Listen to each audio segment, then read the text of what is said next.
Ինչպես փոխել ներքին մենախոսության տոնայնությունը։ Մենք շատ հաճախ շատ ավելի դաժան ենք ինքներս մեր հանդեպ, քան դիմացին։ Նման իրողություններում պետք է հարց տալ եւ պատասխան լսել։ Այս ներքին մենախոսությունը ով է։ Ես եմ, հայրս է, մայրս է,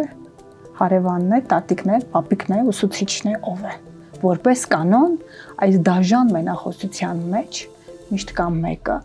ով իշխողն է, ով ժամանակին դաժան եղողն է, եւ այդ ձայնը դարձել է ներքին երկխոսություն։ Դահիճ,